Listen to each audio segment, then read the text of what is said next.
Life as a house ये movie 2001 में release हुई एक अमेरिकन ड्रामा फिल्म है जिसे डायरेक्ट किया है इरविन विंकलर ने। इस मूवी में बिगड़े हुए रिश्तों को बहुत ही खूबसूरती से बनते हुए दिखाया गया है। तो मूवी की ओर बढ़ने से पहले आपको याद दिला दूं कि अगर आपने मेरे चैनल को अभी तक सब्सक्राइब नहीं किया है तो कर लीजिए और जो बेल आइकॉन है उसे प्रेस करना मत भूलिएगा ताकि आपको मेरे आने वाली वीडियोस के अपडेट्स मिलते रहेंगे। तो चलते हैं मूवी की ओर। जॉर्ज मॉनरी एक मिडिल एज्ड आदमी है। वो कैलिफोर्निया के कोस्ट पर बने हुए एक घर में अपने डॉग के साथ रहता था। इसे घर तो नहीं कहा जा सकता, ये एक शैक था। जॉर्ज के घर के आसपास बहुत सुंदर घर बने हुए थे। जॉर्ज की नेबर है कॉलिन और उसकी बेटी अलाइशा।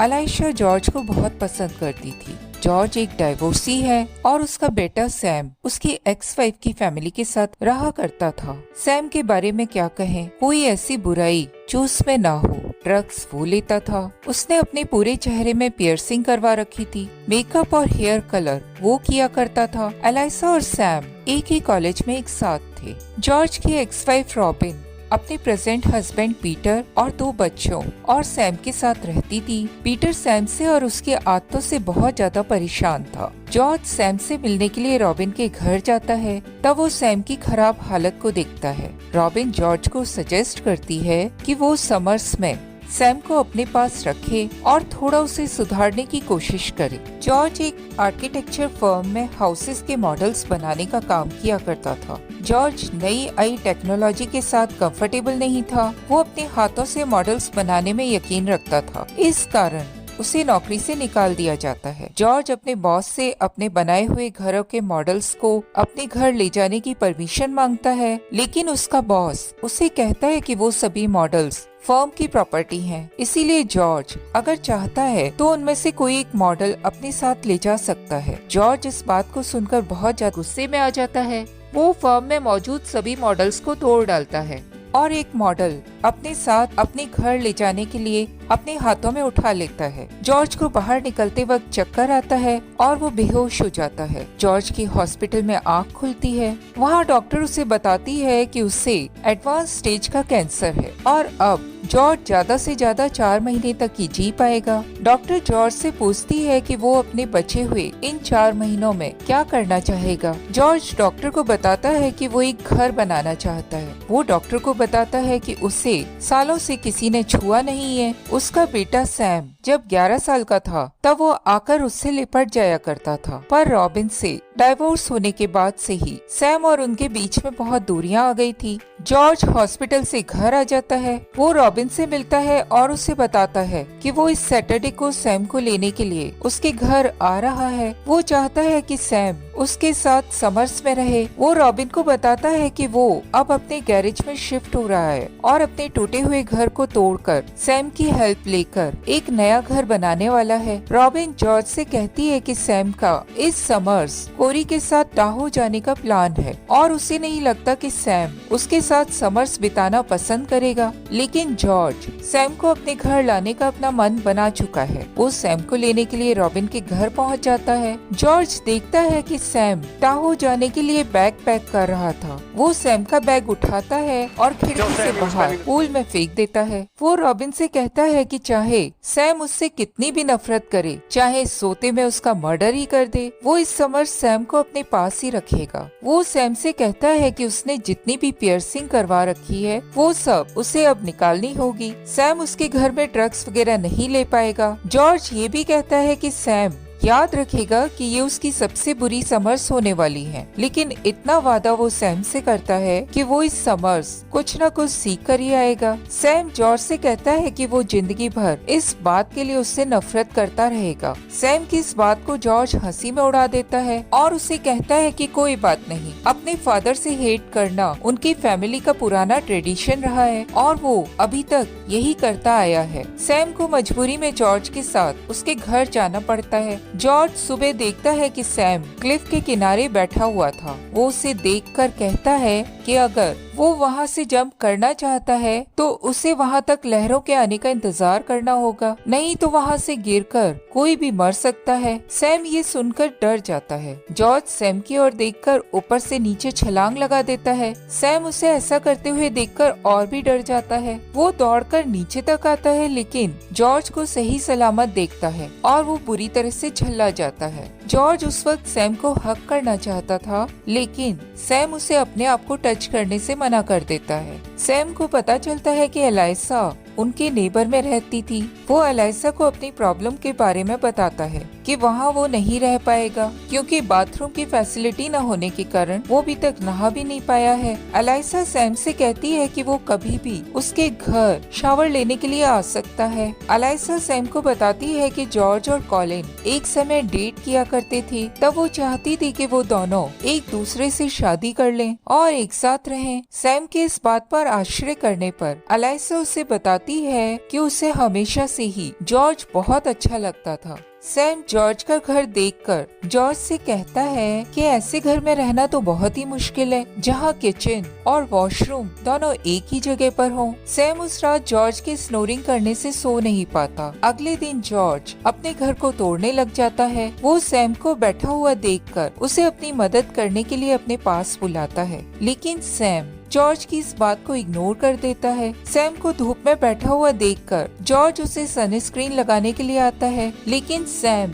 जॉर्ज को अपने आप को छूने से एक बार फिर मना कर देता है। जॉर्ज सैम को टर्की सैंडविच खाने के लिए देता है। सैम उस सैंडविच को भी नहीं खा पाता। तभी रॉबिन वहाँ उन दोनों के लिए पिज्जा लेकर आ जाती है। रॉबिन जॉर्ज से बात करते हुए अपने पुराने उन 6 सालों को याद करती है जब वो उस घर में रहा करती थी। रॉबिन जॉर्ज से कहती है कि पहले साल तो वो ये समझने की कोशिश किया करती थी कि जॉर्ज उसे प्यार करता है या नहीं, और आखिरी के साल वो ये समझने की कोशिश कर रही थी कि वो जॉर्ज को प्यार करती थी कि नहीं। जॉर्ज रॉबिन से कहता है कि आज जब उसने अपने घर को तोड़ने के लिए हथौड़ा अपने हाथ में उठाया तो उसे बहुत अच्छा लगा। उसे अब लगता है कि वो कुछ अच्छा कर रहा है। वो रॉबिन से कहता है कि उसे याद है उससे इतना अच्छा पहली बार तब लगा था जब सैम उससे गले आकर लिपट गया था, और सैम उस वक्त 6 साल का था। रॉबिन इस बात से थोड़ी सी इमोशनल हो जाती है। अगले दिन लंच लेकर आने की बात कर वो वहाँ से चली जाती है। सैम जॉर्ज से कुछ पैसे मांगता है, पर जॉर्ज उसे पैसे देने से मना कर देता है। जॉर्ज का कहना था कि अगर सैम को पैसे चाहिए तो उसे अब काम करना होगा। सैम जॉर्ज की उस बात को सुनकर चिढ़ जाता है।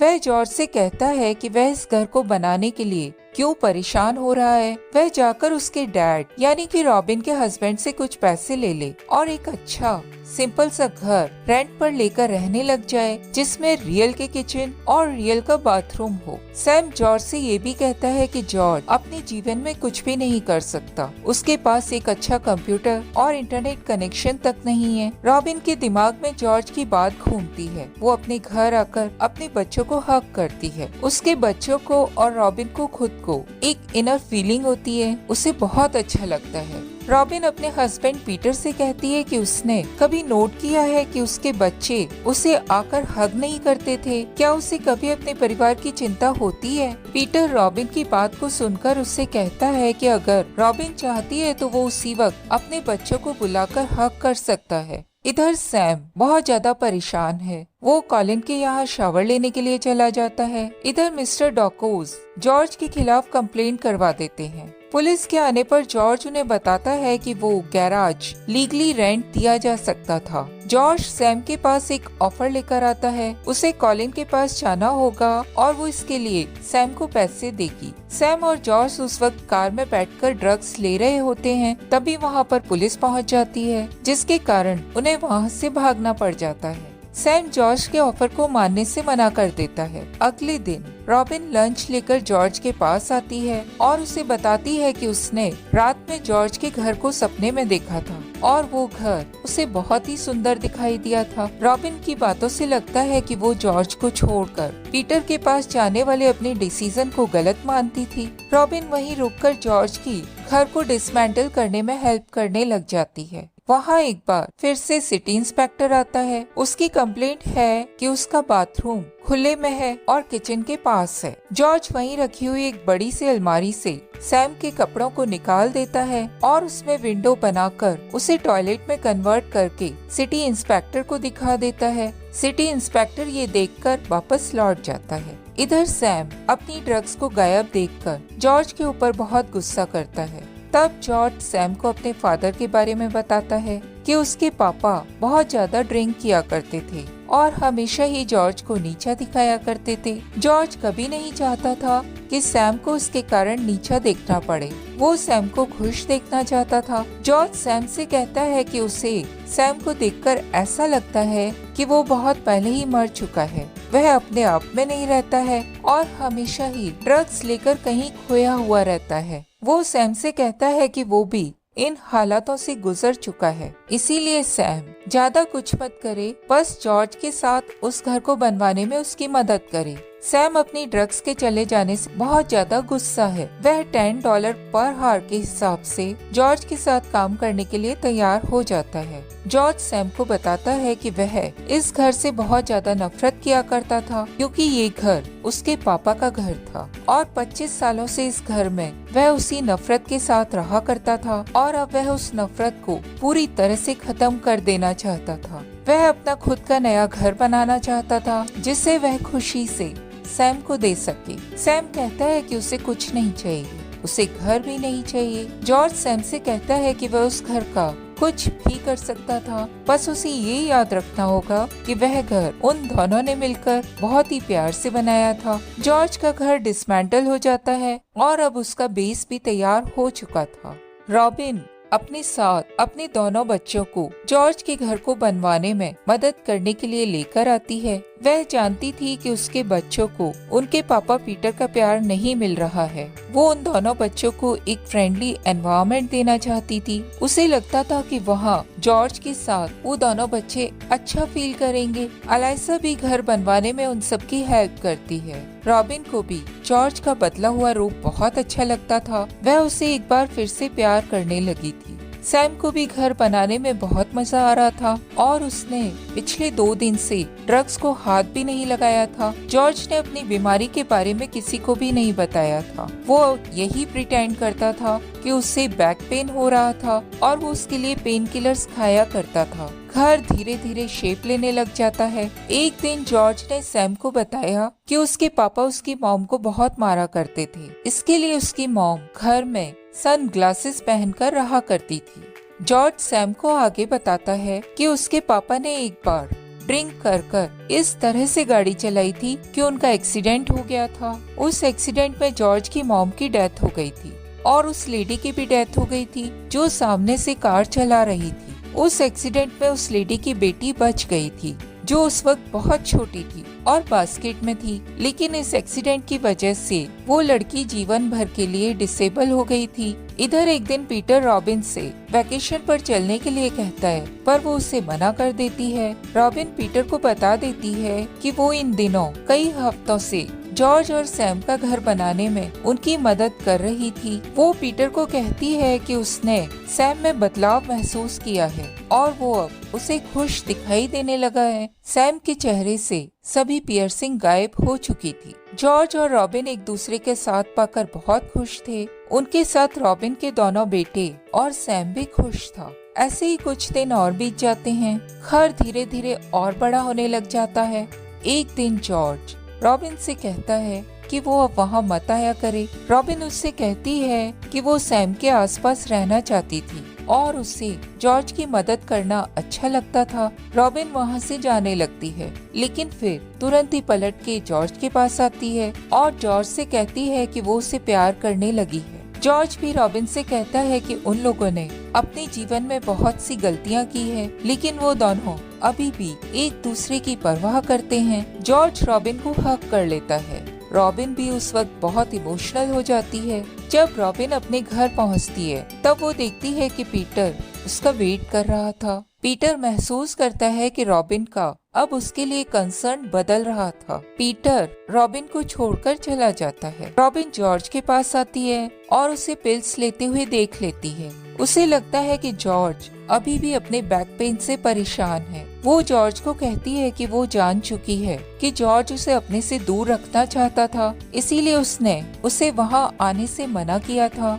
रॉबिन जॉर्ज को पीटर के चले जाने के बारे में भी बता देती है। जॉर्ज फाइनली अपने कैंसर के बारे में रॉबिन को बता देता है, जिसे सुनकर रॉबिन बहुत ज्यादा अपसेट हो जाती है। रायन और एडम जॉर्ज को हक करते हैं। जॉर्ज को उन लोगों का हक करना बहुत अच्छा लगता है। रायन जॉर्ज से कहता है कि उसके पापा चले गए हैं, पर उसे अब उनके चले जाने की बिल्कुल भी परवाह नहीं है, क्योंकि वो जॉर्ज को बहुत प्यार करता है। जॉर्ज सैम से कहता है कि वो चाहता है कि उस घर में क्रिसमस लाइट्स इस तरह लगाई जाएं कि आसपास रहने वालों की आंखें बुरी तरह से चौंधिया जाएं और उन्हें सनग्लासेस पहनने पड़ जाएं। अलाइशा जॉश को भी घर बनाने में उनकी हेल्प के लिए तैयार कर लेती है। सैम इस वक्त तक बहुत बदल चुका है। जब रॉबिन अपने घर लौट रही होती है तब वह सैम को बहुत अपसेट दिखाई देती है। रॉबिन के वहाँ से जाने के बाद सैम जॉर्ज से पेन किलर्स के बारे में और रॉबिन के अपसेट होने के बारे में पूछता है। तब जॉर्ज उसे भी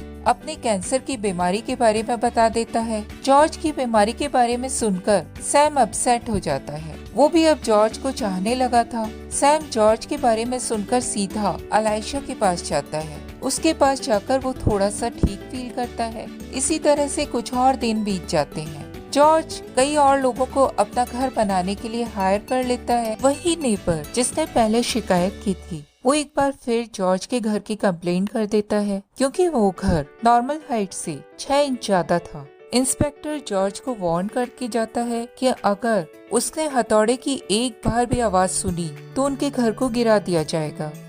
जॉर्ज की तबीयत धीरे धीरे खराब होने लग जाती है। सैम अभी भी अलाइसा के घर में था। वो जॉर्ज के पास आने से बच रहा था। अलाइसा उसे समझाती है कि उसे अब जॉर्ज के बचे हुए समय उसके पास रहना चाहिए था। सैम अलाइसा की बात नहीं सुनता। एक दिन जॉर्ज बेड से उठ नहीं पाता। उसकी उस हालत को देखकर रॉबिन उसे हॉस्पिटल ले जाती है। अलाइसा सैम को बताती है कि जॉर्ज को हॉस्पिटल ले गए हैं। पीटर एक बार फिर से रॉबिन के पास आता है। वो रॉबिन और अपने बच्चों को डिनर पर लेकर जाता है। रॉबिन को पीटर का बिहेवियर इस बार काफी बदला हुआ लगता है। वो बच्चों के साथ बहुत बातें करता है। बच्चे भी पीटर को एक्साइटेड होकर अपने घर बनाने के बारे में अपना एक्सपीरियंस शेयर करते हैं। इधर सैम पूरे घर को लाइट से डेकोरेट कर देता है। सैम बहुत ज्यादा डिप्रेस्ड हो जाता है। उसे जॉर्ज की याद आती है। वो उसी क्लिफ के पास आता है और वेव्स की आवाज सुनकर उनके पास आने पर ऊपर से नीचे कूद जाता है। सैम पानी में से निकलता है और गीला ही जॉर्ज से मिलने के लिए हॉस्पिटल चला जाता है। सैम जॉर्ज को खिड़की के पास लाकर अपना लाइट से जगमगाता हुआ घर दिखाता है। जॉर्ज उस घर को देखकर बहुत खुश हो जाता है। वो सैम से कहता है कि अब उसे घर को जल्दी ही पूरा कर लेना होगा। सैम जॉर्ज की बात को समझ जाता है और काम को तेजी से करने के लिए और ज्यादा आदमी हायर कर लेता है। इंस्पेक्टर एक बार फिर से घर के काम को रुकवाने के लिए आता है, लेकिन इस बार सैम कंप्लेंट करने वाले आदमी को ही उसकी कमजोरी दिखाकर कंप्लेंट वापस लेने के लिए मजबूर कर देता है। रॉबिन अपना काफी समय जॉर्ज के साथ बिताने लगी थी। वो अपनी रिकॉर्ड किए हुए पुराने टेप्स जॉर्ज को दिखाती है और पुरानी बातों को याद करती है। सैम पूरी शिद्दत से उस घर को पूरा कराने में लगा हुआ था। इधर जॉर्ज की तबीयत बहुत ज्यादा खराब हो जाती है और एक दिन उसकी डेथ हो जाती है। उसकी डेथ से रॉबिन और सैम बहुत दुखी होते हैं। तब तक उनका घर भी पूरा हो चुका था। रॉबिन सैम को सजेस्ट करती है कि वो उस घर को रेंट पर दे दे और उसके साथ चलकर उसके और बच्चों के साथ घर में रहे। सैम अपने दिमाग से उस लड़की को नहीं निकाल पाया था जिसकी मॉम की उसके ग्रैंडफादर की वजह से डेथ हो गई थी। सैम उस लड़की को ढूंढकर उसे अपना बनाया हुआ वो घर गिफ्ट कर देता है। मूवी के एंड में दिखाया जाता है कि वो घर अपने आप को बहुत लकी समझ रहा था। वो घर कहता है कि उसे बहुत ही खूबसूरत जगह बनाया गया है जहाँ हर कोई रहना पसंद करेगा।